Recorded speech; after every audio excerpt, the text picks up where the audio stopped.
Hello, it's a Yorkshireman, now living in Wales. Consider this part 2 of my question is, what are they going to do with us all? Because it's a good question. So the other thing to consider is, in Wales, and I've seen it and it'll come in other places, is they are mentioning about giving universal basic income. Now, I've seen this in a youth document, is the future of the youth or something like that. Now the question is, well, why? Because if they're saying there's going to be jobs using net zero, why are you giving public money for doing nothing? So to get something for free always comes with a catch. Now maybe, and I have looked at some of the studies where they're saying yes it's good, and then some of them say yes it's not really bad, because people sort of lack a sense of direction. Now, my concern about universal basic income is it will be conditional. So you will get the money free, but only, I suspect, if you follow the will of the government. Now if you step out of line, I would not be surprised if you will find your income from the government is restricted. Now of course, it depends how they then give it to you. Now, can they access your bank account?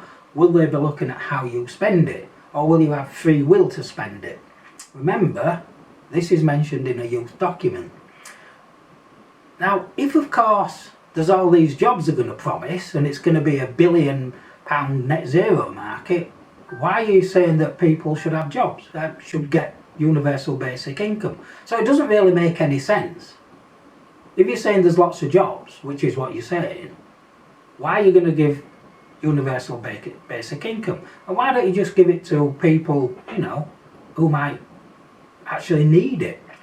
I'll tell you what, a bit of a rash idea, maybe boost some of the pensioners' heating allowance, which you've just taken off. Wow, that's radical. Now the other thing is that they've also, again in the same youth document, mentioned about having a government internet. Now, of course, we all know about the internet, we're all more affair with it now.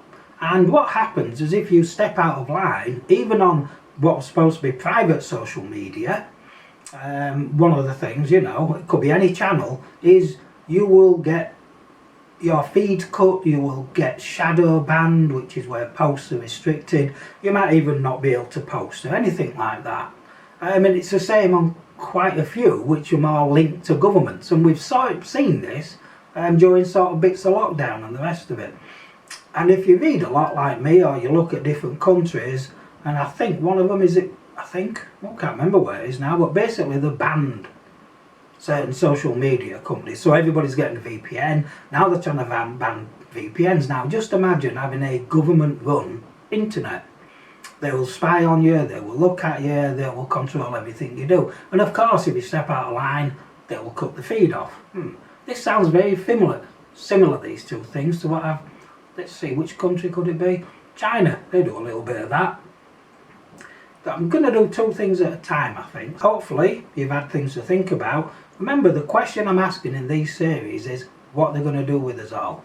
So look out for part 3. Thank you.